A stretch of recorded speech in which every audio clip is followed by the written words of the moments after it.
अस्सलाम वालेकुम, मैं मोहम्मद अख्तर तो सर पे यूट्यूब चैनल ट्रैक्टर चक दा आगाज़ तो बिस्मिल्लाह अंजाम खुदा जानी ते फिर उत्ते खैर वजद रहो ते हंसदे रहो ते जल्दी चैनल को ना सब्सक्राइब कर छो, लाइक शेयर सब कुछ करके ते ट्रैक्टर तसल्ली नाल चेक करे सो। यह 2009 मॉडल 640 ट्रैक्टर फॉर सेल है। ट्रैक्टर चंगा है ते फेसबुक पेज में भी फॉलो करना, उहदे नाल ही ट्रैक्टर चकदा है ते बाकी लाजमी ये देखनो कंडीशन अच्छी कंडीशन दे विच बिल्कुल साफ सुथरा ट्रैक्टर है। इंजन गियर इसका पूरा है, बाकी तसल्ली नाल देख सो अच्छी कंडीशन दे विच 2009 मॉडल नंबर लगो है मैकेनिकल चंगा। बाकी लोकेशन नंबर इस वीडियो दे विच कीमत दसा देसा। ट्रैक्टर तसल्ली नाल देख सो बड़ा सोहना ट्रैक्टर है। इंजन गियर इसका पूरा ट्रैक्टर है।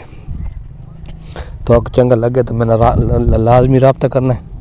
अगले टायर देखने पिछले टायर 11 नंबर से, अगले टायर 12-13 नंबर से। इंजन गियर से चंगा बड़सी सलफ स्टार्ट निकल चंगा, इंजन गियर से चंगा थोड़े सामने 2009 मॉडल ते ट्रैक्टर चंगा। तसल्ली नाल चेक करो, कीमत सारी ना लोकेशन नंबर सब कुछ इस वीडियो के मिले वैसी, लेकिन डिठी करो मुकम्मल छोटी वीडियो होंगी सारी डिठी करो, ये चेक करो ट्रैक्टर तसल्ली नाल। जिस भाई पास आवे सत बिस्मिल्लाह जी आया नू गिन के देसो।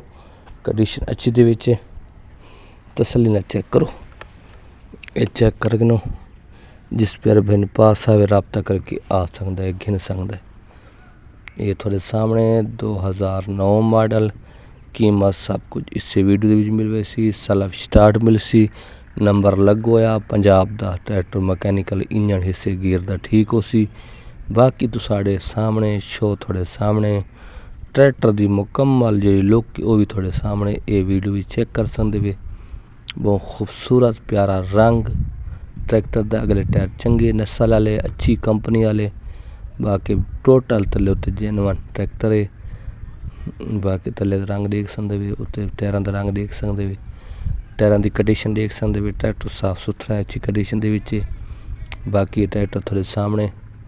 बाकी ट्रैक्टर दी दसाऊं तां बाकी लोकेशन जिला बखारे इलाका नवा जंडाल, नवा जंडाल दे हेर फेर दे विच खला है ते बाकी ट्रैक्टर थोड़े सामने आ गया ते बाकी कीमत दी थोक सारी ना नंबर दे दी ना।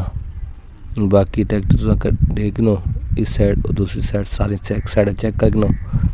बाकी इस ट्रैक्टर दी जी कीमत है वो मैं थोक दस देवां कि इस ट्रैक्टर दी 9 मॉडल नंबर लगा मैकेनिकल चंगा ते कीमत इसकी तकरीबन 18.5 लाख रुपया। जी मौके ते कमी पेशी वो होवे सी 18.5 डिमांड है, मौके ते कमी पेशी होवे सी। बाकी ट्रैक्टर थोड़े सामने कंडीशन अच्छी दी विच नंबर थोक देंदा पे, नंबर ते रब्ता करे सो आवे सो। ट्रैक्टर तो तसल्ली नाल देगी दे टायर अगले पिछले देगी दे।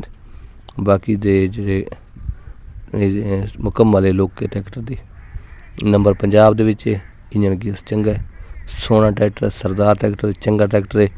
बाकी कीमत थोक दस दी मौके ते कमी पेशी ते ये नंबर देंदा पे, इस नंबर ते रब्ता करे सो आवे सो। अल्लाह हाफिज़, खुश रहो।